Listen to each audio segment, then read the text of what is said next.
안녕하세요. 수박겉핥기입니다. 오늘은 헤로도토스 역사 제6권 에라토 네 번째 이야기입니다. 지난 화에서 우리는 마르도니오스의 원정과 흙과 물이라는 외교 언어를 살펴봤습니다. 오늘은 방향을 바꿔 스파르타 내부로 시선을 돌립니다. 헤로도토스는 본 서사에서 갑자기 이탈하여 스파르타의 왕정 제도를 상세히 설명하는 디그레션, 즉 우회 서술을 삽입합니다. 그리고 이 우회가 끝날 즈음 우리는 스파르타 역사상 가장 강렬하고 비극적인 권력 투쟁의 한복판에 서 있게 됩니다. 클레오메네스 1세와 데마라토스 두 왕의 충돌. 신탁 조작, 망명, 광기, 자해. 이 모든 것이 마라톤 전투 직전에 벌어진 일입니다. 오늘 영상은 6개의 주제로 구성됩니다.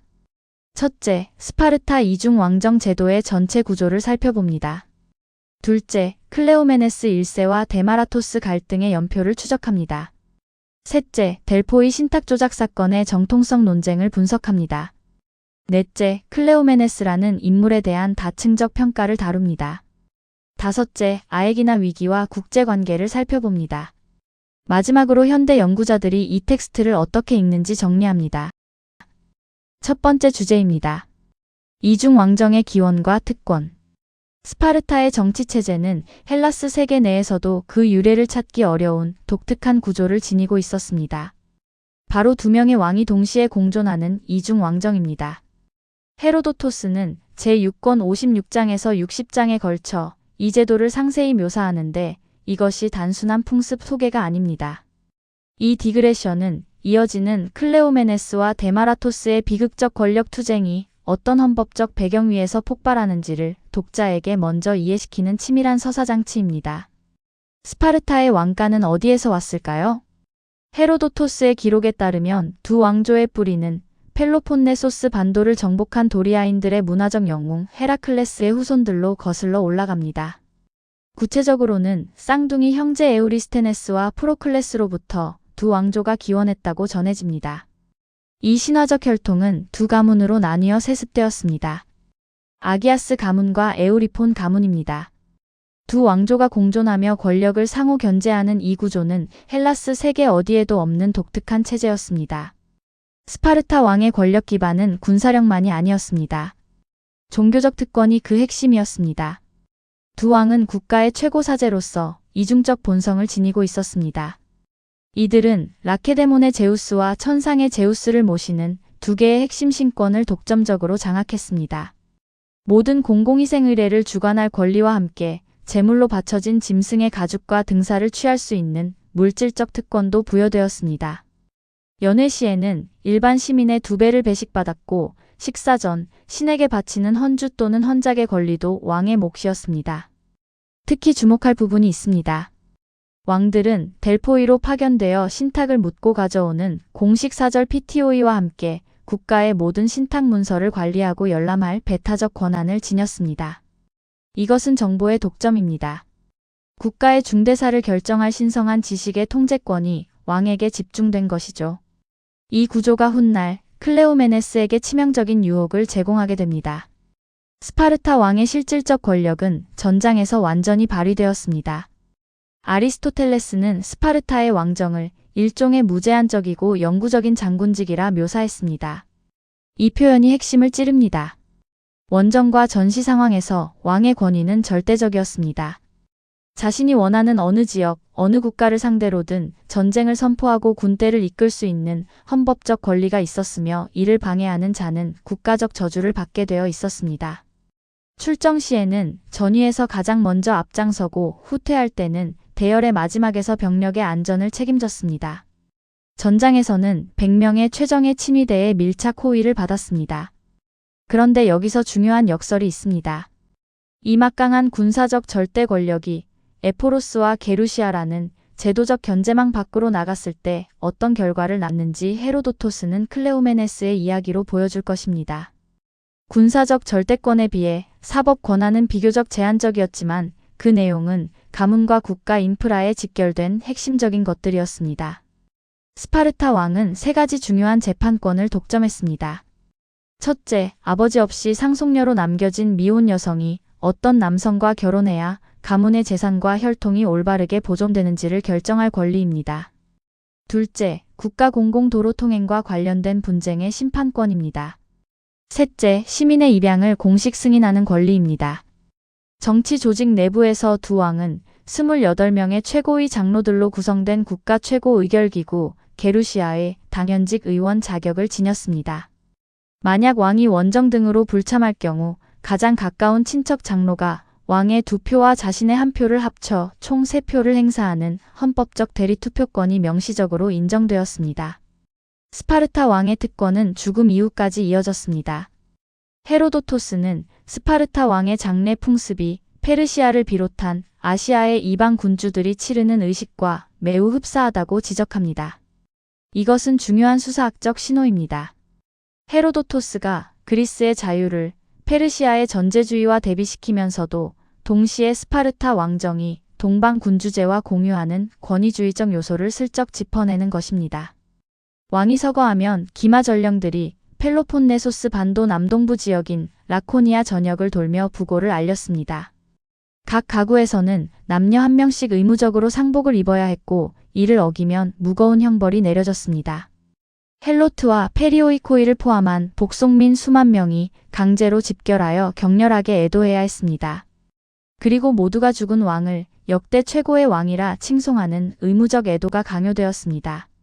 이 장례 제도는 스파르타의 이중 왕정이 얼마나 막강한 권위를 제도화했는지를 보여주는 동시에 그 권위가 법치의 테두리를 벗어날 때 얼마나 위험해질 수 있는지를 암시합니다.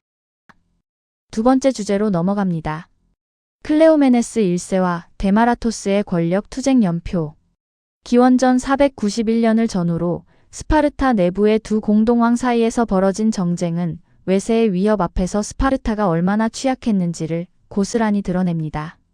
아기아스 가문의 클레오메네스 1세와 에우리폰 가문의 데마라토스의 충돌이 그 중심에 있습니다. 기원전 491년 다리우스 1세의 흙과 물 요구가 그리스 전역을 뒤흔들던 바로 그해 스파르타 내부에서는 별개의 드라마가 전개됩니다. 아에기나가 페르시아에 순응하여 메디즘의 길을 택했습니다.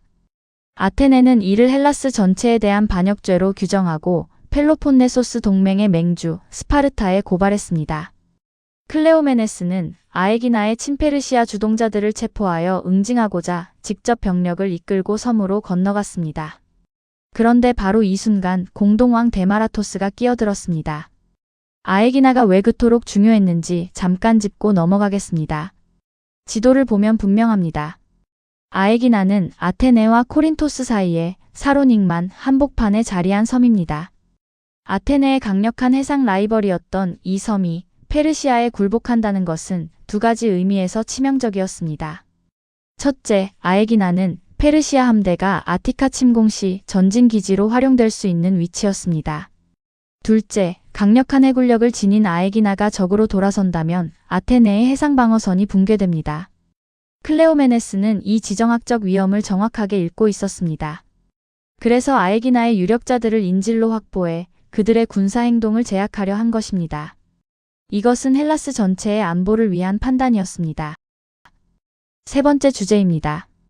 델포이 신탁과 왕위 찬탈.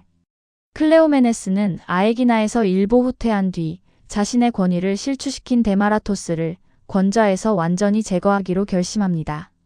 그가 선택한 수단은 당대 그리스 사회의 도덕률을 뿌리째 흔드는 것이었습니다. 그는 신성한 신탁을 매수하기로 결심합니다. 데마라토스의 혈통 논쟁은 그의 탄생 순간으로 거슬러 올라갑니다.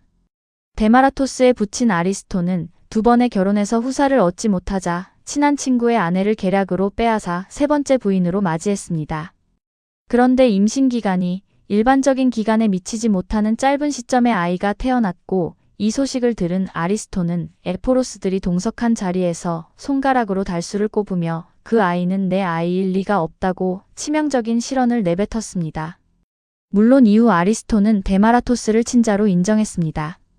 그러나 최고 관료들 앞에서 행한 그 실언은 역사의 기록으로 남았고 훗날 클레오메네스에게 완벽한 정치적 탄환을 제공했습니다. 클레오메네스는 에우리폰 가문 내부에서 데마라토스에게 원한이 있던 레오티키다스와 결탁했습니다. 그리고 데마라토스가 진정한 헤라클레스의 핏줄이 아니라고 공식적으로 문제를 제기했습니다. 혈통의 진위를 판별할 수 있는 권위는 오직 하나, 델포이의 신탁뿐이었습니다. 클레오메네스는 델포이의 유력자 코본을 비밀리에 섭외하여 막대한 뇌물을 건넸습니다. 코본의 압박에 매수된 피티아 여사제 페리알라는 스파르타 사절단이 신탁을 물었을 때 클레오메네스가 원하는 대로 데마라토스는 아리스톤의 아들이 아니다라는 거짓 예언을 내렸습니다.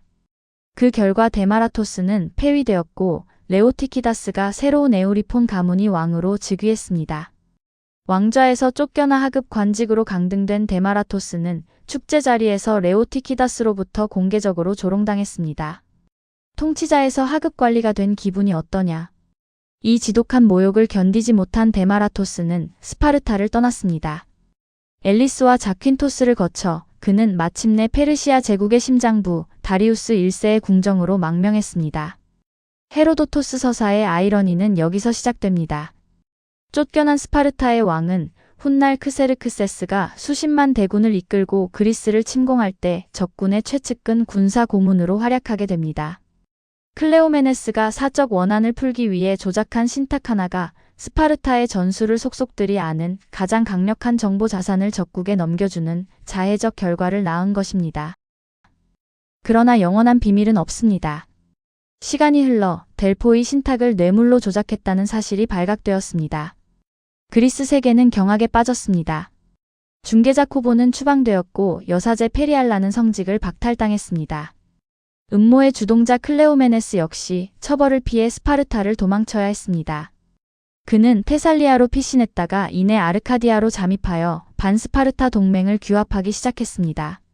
아르카디아 각 도시의 지도자들을 모아 신성한 스틱스 강에 물을 두고 스파르타를 공격하겠다는 피해 맹세를 맺게 한 것입니다. 이 소식은 스파르타 정부를 극도의 공포로 몰아넣었습니다. 내전을 두려워한 스파르타는 황급히 그를 이전과 동일한 권력으로 복귀시키기로 타협했습니다. 하지만 귀환 직후 클레오메네스를 기다리고 있는 것은 권력의 회복이 아니라 완전한 광기였습니다. 네 번째 주제입니다. 클레오메네스의 광기와 자해, 그리고 비극적 종말. 헤로도토스의 역사에 등장하는 수많은 지도자 중에서도 클레오메네스 1세는 가장 복잡하고 입체적인 인물로 손꼽힙니다. 그는 탁월한 전략가이자 헬라스 안보의 수호자였습니다. 그러나 동시에 신성한 신탁을 매수하고 규범을 파괴하는 위험한 인물이기도 했습니다. 클레오메네스는 두 얼굴을 가진 인물입니다. 전략가로서의 클레오메네스는 아에기나가 페르시아에 굴복했을 때 누구보다 먼저 사태의 심각성을 인지하고 단호하게 행동했습니다.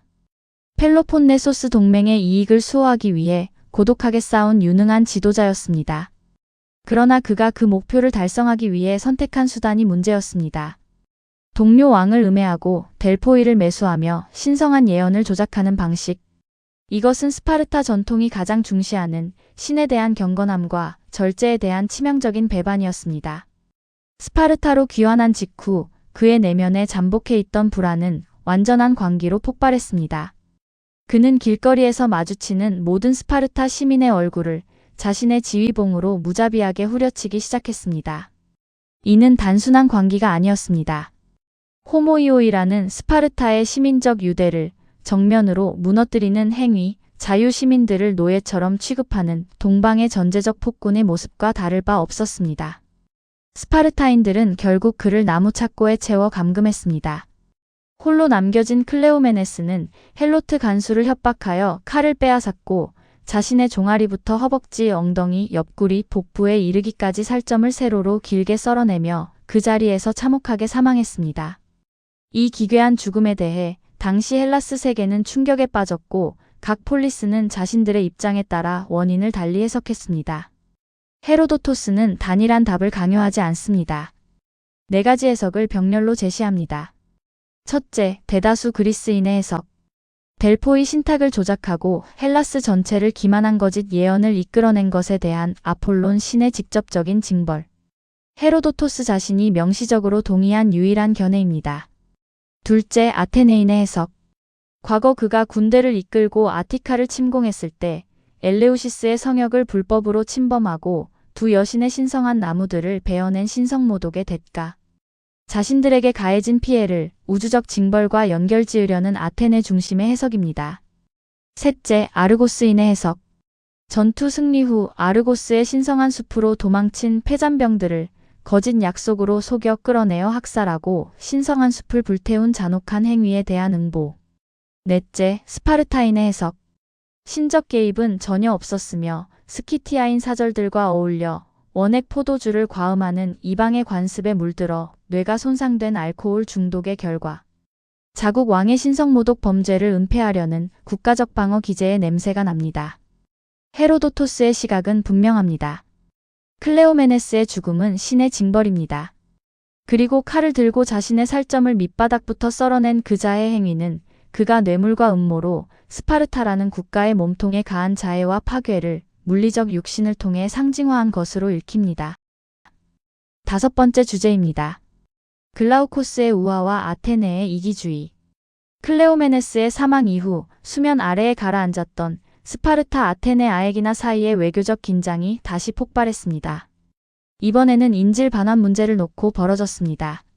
아에기나인들은 아테네에 억류된 자국 유력자 10명의 인질 반환을 스파르타에 강력히 제소했습니다. 스파르타 법정은 레오티키다스 왕에게 유죄를 선고했습니다. 그가 독단적으로 아에기나 인질을 아테네에 넘긴 것이 부당하다는 판결이었습니다. 나아가 스파르타는 그를 결박하여 아에기나 사절들에게 포로로 넘기려 했습니다. 그러나 스파르타 왕이 이국에서 처형당할 경우 훗날 아에기나 전체가 보복의 표적이 될 것을 우려한 아에기나의 한 유력자가 이를 만류했습니다. 결국 외교적 타협이 이루어졌습니다. 레오티키다스 본인이 직접 아테네로 가서 인질 반환을 설득하기로 합의한 것입니다. 아테네 민회에 도착한 레오티키다스는 인질 반환을 요구했지만 아테네인들은 거절했습니다. 무력과 권위가 통하지 않음을 깨달은 그는 고대 구비 문학의 전통적인 경고성 우화를 동원해 아테네인들의 도덕성에 호소했습니다. 그가 들려준 이야기는 스파르타의 글라우코스에 관한 것입니다. 헬라스 전체에서 최고의 정직함으로 이름난 글라우코스는 이오니아의 혼란을 피해 안전한 스파르타로 재산을 도피시키려던 한 밀레토스 상인으로부터 거액의 재물을 위탁받았습니다. 두 사람은 훗날 돈을 찾을 때를 대비해 약속의 징표를 나누었습니다. 한 세대가 지난 후 밀레토스인들의 후손들이 그 징표를 가지고 찾아왔습니다. 그러나 황금의 유혹에 빠진 글라우코스는 반환을 미루며 델포이로 향했습니다. 거짓 맹세로 이 재물을 내 것으로 차지해도 되겠습니까? 이 불경한 질문에 휘티아는 진노하며 경고했습니다. 신을 시험하고 악한 생각을 품은 것 자체로 이미 행동으로 옮긴 것과 다름없으며 거짓 맹세를 한 자의 가문은 신에 의해 철저히 파괴될 것이라고 저주했습니다. 결국 글라우코스는 황급히 돈을 돌려주었지만 신의 저주는 돌이킬 수 없었습니다. 그의 가문은 후손 하나 남지 않고 단절되어 스파르타에서 영원히 뿌리 뽑혔습니다. 레오티키다스는 이 이야기를 마치며 경고했습니다. 남에게 위탁받은 인질을 돌려주지 않으면 아테네 역시 신의 징벌을 피할 수 없다고. 그러나 아테네인들은 이 도덕적 설교를 차갑게 일축했습니다. 겉으로는 페르시아의 흙과 물을 바친 아에기나의 반역을 징벌하겠다는 명분을 내세웠지만 실질적으로는 강력한 해상 경쟁국 아에기나의 국력을 약화시키고 해상 패권을 독점하려는 지정학적 야욕이 깔려 있었습니다. 헤로도토스는 여기서 고도의 구조적 아이러니를 배치합니다. 다른 이들에게 신의 징벌과 맹세의 중요성을 설교하는 레오티키다스 본인이 과거 클레오메네스와 공모하여 델포이 여사제를 뇌물로 매수해 데마라토스의 왕위를 찬탈한 전력이 있는 인물이라는 사실. 그리고 이 위선적 설교의 주인공은 훗날 테살리아 원정에서 적들로부터 막대한 은화를 뇌물로 받다 현행범으로 발각되어 글라우코스와 똑같이 추방당하고 타양에서 쓸쓸히 생을 마감하는 비참한 파멸을 겪습니다. 마지막 주제입니다. 헤로도토스의 역사기술 방법론. 현대 고전학 연구자들은 헤로도토스의 이 서사가 단순한 이야기들의 무작위적 모음이 아니라 고도로 조직된 문학적 기법과 비판적 역사 방법론의 산물임을 지적합니다. 현대 연구자들이 주목하는 첫 번째 측면은 구조입니다.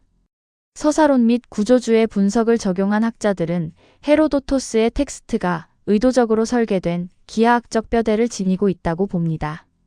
제6권의 스파르타 아에기나 아테네 디그레션, 즉 발단, 갈등, 절정, 대단원의 일명 구조사는 아르고스 원정, 이오니아 반란, 그리고 마라톤 전투라는 거대한 군사적 전역들 사이에서 중심을 잡아주는 서사적 다트 역할을 수행한다는 것입니다. 특히 틸만 크리스처 등의 고전 문헌학자들은 헤로도토스가 호메로스 서사시의 핵심 구비 기법인 환문 구조를 역사 산문서술에 완벽하게 도입했음을 강조합니다.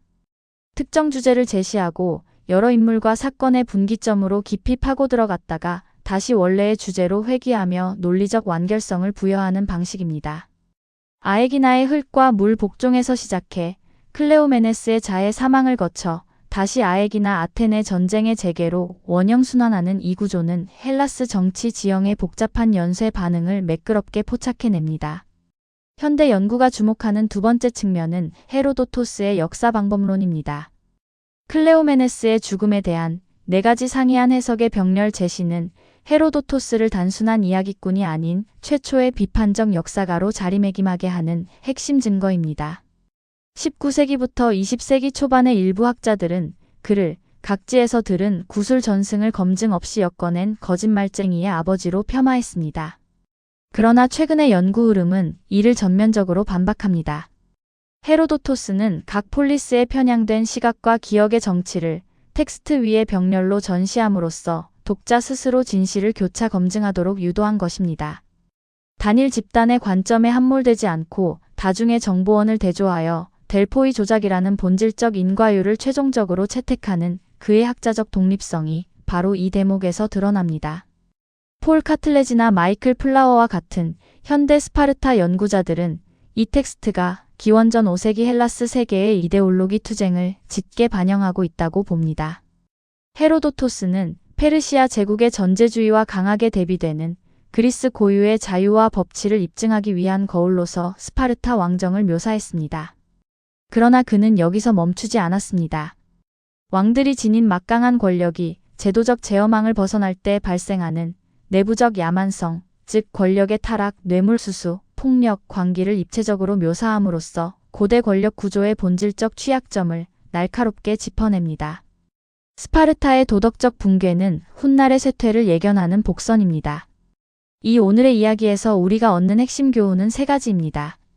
첫째, 권력의 절제. 탁월한 지도력도 절제를 잃으면 자멸합니다. 클레오메네스가 그 증거입니다.